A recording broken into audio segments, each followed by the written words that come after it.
बिस्मिल्लाहिर्रहमानिर्रहीम। अस्सलामुअलैकुम वरहमतुल्लाहि वबरकातुहू। मैं हूँ नदीम आलम। मेरे अल्लाह की शान ये है कि जब वो किसी चीज़ का इरादा करता है तो उससे फरमा देता है कि हो जा, तो वो हो जाती है। मेरा अल्लाह ही बेहतरीन दोस्त है और वही है बेहतरीन मददगार। आप देख रहे हैं मेरा यूट्यूब चैनल मेरी ज़ुबान। आज के व्लॉग में दो सूबों की दोबारा थोड़ी सी डिस्कशन करेंगे, सियासी सूरत हाल।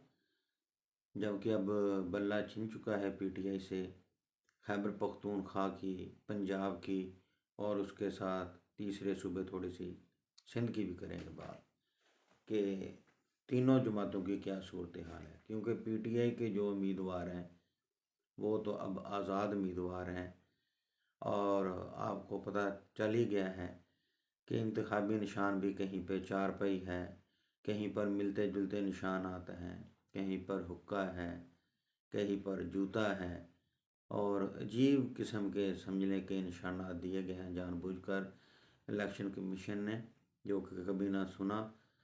तो ये सारी सूरत हाल में आपसे बात करेंगे कि खैबर पख्तूनख्वा में जो 46 नशस्तें हैं NA 1 से शुरू हो जाती है, जो चित्राल से, तो क्या पोजीशन है। तकरीबन जितने भी सर्वे आए हैं खैबर पख्तूनख्वा के, वहाँ पे अब पीटीआई के यानी कि आज़ाद उम्मीदवार अब भी कोई फ़र्क नहीं पड़ा। ये भोंडे तरीके से, ये शायद इन लोगों के ख्याल में था कि अब जिद्दत इतनी आ गई है। पहली बात तो यह है कि पता चल जाता है कि कौन सा उम्मीदवार है। ज़ाहिर है कि जो उम्मीदवार जिन्होंने बल्ले को वोट देना है उन लोगों ने समझ लें कि बैंगन को भी वोट दे देना है, चारपाई को भी वोट दे देना है, रैकेट को भी वोट दे देना है। पता तो चल जाता है। अब अभी तक जो हल्के अभी तक पेंडिंग है को इतने लोग जो है पाकिस्तान में सर्च कर रहे हैं पीटीआई की जो वेबसाइट है कि पता चल जाए कि उम्मीदवार कौन से हैं। इससे आप अंदाज़ा लगा सकते हैं कि अब वो दौर नहीं रहा और लोगों को बहुत शौर हो आ गया है इस सिलसिले में।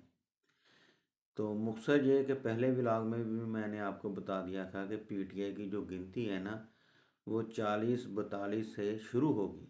मतलब उसका कहने का ये था कि 46 नशस्तें जो खैबर पख्तूनख्वा है, मौजूदा सूरत हाल में भी पीटीआई आसानी के साथ 42-43 नशस्तें जीत जाएगी और ये भी हो सकता है कि क्लीन स्वीप ही कर जाए। उसके बाद आप आ जाएं पंजाब में। पंजाब जैसे कि कल के प्रोग्राम में भी मैंने आपको बताया था कि जिसका लाहौर उसका पंजाब, जिसका पंजाब उसका पाकिस्तान। तो लाहौर की जो पोजीशन है वो आप देख लें कि पीटीआई जो है बहुत ही अक्सरियत के साथ ऊपर है, जो कि मुस्लिम लीग नून का गढ़ था। यानी कि मुस्लिम लीग ने अब अपनी गलतियों से और 16 माह की हुकूमत से लाहौर को भी अपने हाथों से गंवा दिया है। लाहौर में मुस्लिम लीग को दूर की बात, आम जो उनके कैंडिडेट हैं वहाँ पर अब मरीम नवाज़ का जीतना भी मुश्किल हो गया है। नवाज़ शरीफ का मुकाबला यास्मीन राशिद के साथ है, वहाँ पर भी नवाज़ शरीफ के जीतने के जो चांसेस है बहुत ही कम है। जब क़यादत के जीतने के चांसेस कम नज़र आ रहे हैं तो आप अंदाज़ा लगा लें कि बाकी सूबे की क्या सूरत हाल होगी। इसी तरह आप पिछली दफ़ा गुजरांवाला में मुस्लिम लीग नून ने क्लीन स्वीप किया था 2018 के इलेक्शन में, लेकिन इस दफ़ा जो सर्वे आ रहे हैं और जो तमाम सहाफ़ी वगैरह भी बता रहे हैं, तो तकरीबन गुजरांवाला ही नहीं, मंडी बहाउद्दीन, गुजरात और फैसलाबाद और चकवाल में आपने देखा होगा कि एक वायरल बयान हुआ है, बल्कि प्रोग्राम है एक, जिसे कहते हैं कि चकवाल शहर में जो उनके MNA और MP हजरात हैं वो बैठे हुए हैं। तो एक साहब जो है स्टेज पे तकरीर कर रहे हैं, लोगों को कायल कर रहे हैं कि अपने घर पे भी खसूसी तौर पर बच्चों पर भी तवज्जो दें, कहीं ऐसा ना हो कि जो बच्चे हैं वही हमारी शिकस्त का उसका कहने का मतलब था कि बायस बन जाए। तो ये हालात हो गए हैं कि जिन लोगों को अपने बच्चों पर, अपनी फैमिली पर ट्रस्ट नहीं है, उन लोगों का आप आगे सोच लें कि क्या सूरत हाल है। इसी तरह जो मुल्तान है, मुल्तान में तो बिल्कुल ही मुस्लिम लीग नून है। जावेद हाशमी साहब जो है खुलकर अब मुस्लिम लीग के ख़िलाफ़ मैदान में आ गए हैं और वो खुद आज़ाद इलेक्शन लड़ रहे हैं। तो मुस्लिम लीग नून बिल्कुल ही फारग है। मुल्तान, डीजी खां, उसके अलावा मुजफ्फरगढ़, साथ आ जाएं आप इधर विहाड़ी, इसके साथ बुरेवाला, ये सारा जो इलाका है जो जनूबी पंजाब का है, इसमें मुस्लिम लीग नून बहुत ही कमज़ोर दिखाई दे रही है। इस दफ़ा इलेक्शन में यानी कि पंजाब में आज़ाद उम्मीदवारों की भरमार है। आज़ाद उम्मीदवार वो जिन पर पीटीआई यानी कि इमरान खान के हमायत याफ्ता जो उम्मीदवार हैं, उनकी पॉपुलैरिटी बहुत ज़्यादा आगे है। और बात वही है कि ये वाहद इलेक्शन है जिसमें उम्मीदवार जो है उम्मीदवार यानी कि कैंडिडेट वो अवाम के पीछे नहीं है, अवाम ढूंढ रहे हैं उम्मीदवार को। तो इसमें पंजाब में भी सूरत हाल बहुत कमज़ोर जा रही है। तो इसके साथ साथ आपको मैंने बताया था कि आप आगे आ जाइए अब सिंध में अब जिस तरह कराची की नशिस्तें हैं, पिछली दफ़ा भी तकरीबन 14 नशिस्तें पीटीआई कराची से जीती थी। हैदराबाद है, कराची और हैदराबाद में जिस तरह अब अपना अफजल मुरव्वत साहब कैंपेन करके आए हैं कराची में और वहाँ निकली है बाहर, लगता है कि कराची में भी ऐसे ही सरप्राइज़ मिलेगा कि कराची अब मेन स्ट्रीम पार्टी के साथ ही जाती है। तो पीटीआई के हमायत याफ्ता उम्मीदवार जो हैं वो सिरे से जीत सकते हैं। और रही सही कसर सिंध के जो देही इलाके हैं उसमें भी सरप्राइज़ आ सकता है।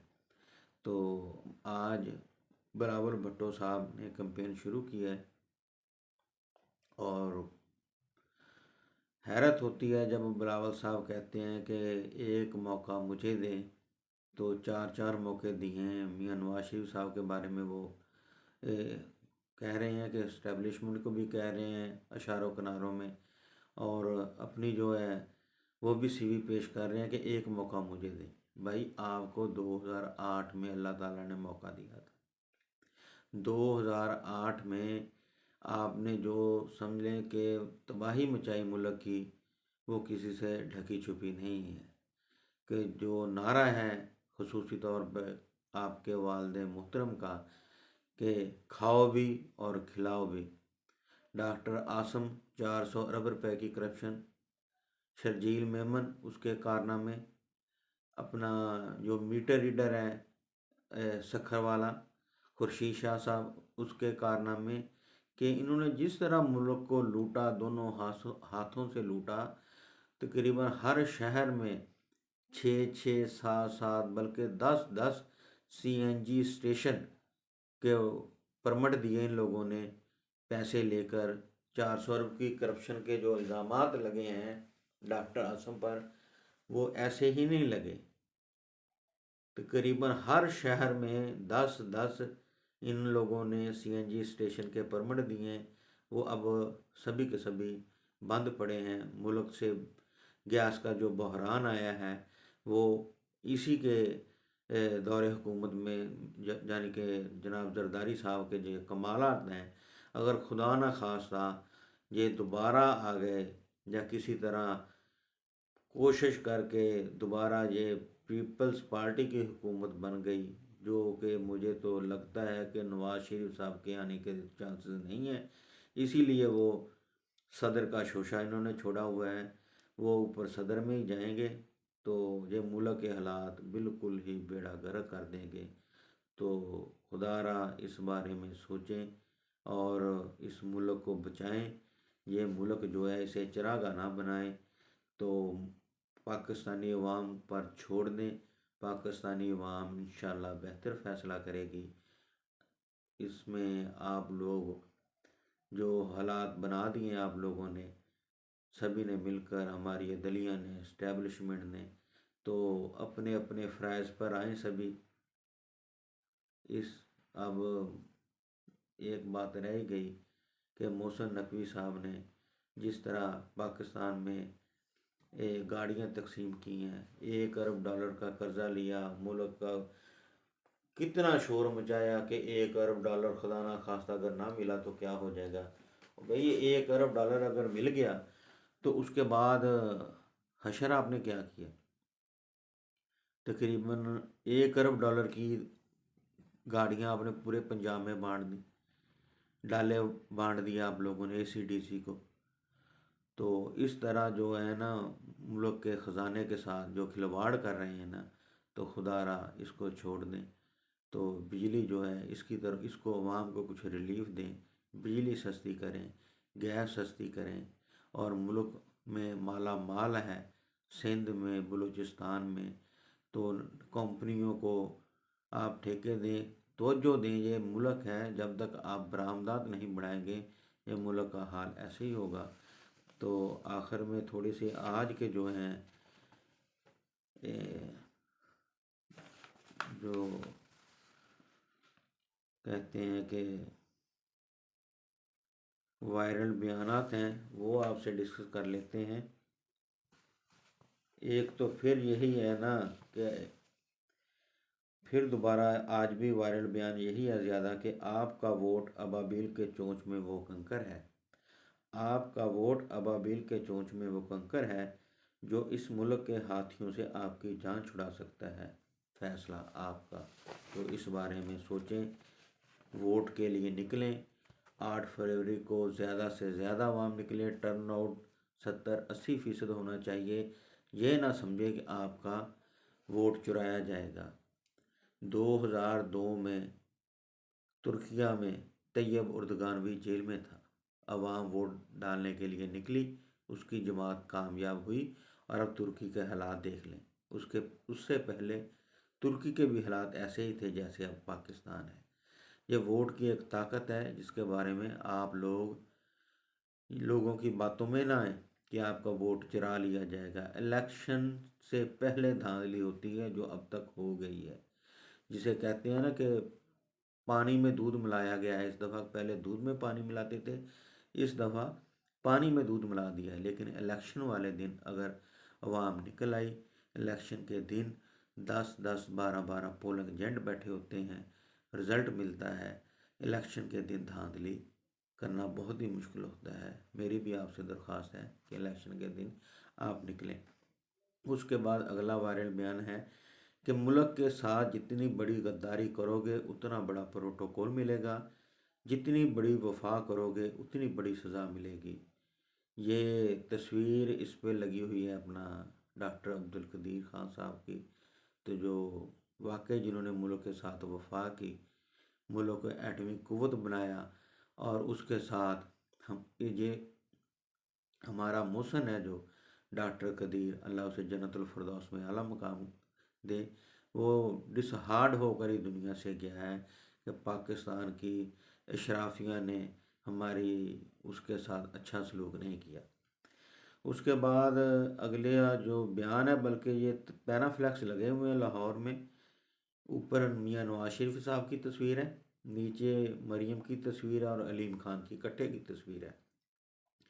मरीम की तस्वीर के नीचे NA 119 लिखा हुआ है और अलीम खान की तस्वीर के नीचे PP 149 लिखा हुआ है। और उसके नीचे लिखा हुआ है, अलीम खान को यतीमों बेवाओं से छीनी गई ज़मीन का जवाब देना होगा, मरियम औरंगज़ेब। ये उसका बयान साथ बहुत वायरल बयान हुआ कि ये हालात हैं। तो अगला वायरल बयान है कि इमरान खान को झुकाने के लिए मुनसब बिका, कलम बिका, शौर बिका, इंसाफ बिका, मगर आज भी अल्लाह की मदद से वो खड़ा है अनवर मकसूद। बस बाकी बातें आपसे बाद में करेंगे, आज इतना ही काफ़ी है। आपका बहुत बहुत शुक्रिया। अल्लाह आपको ईमान वाली और सेहत वाली ज़िंदगी अता फरमाए। अस्सलामु अलैकुम वरहमतुल्लाह।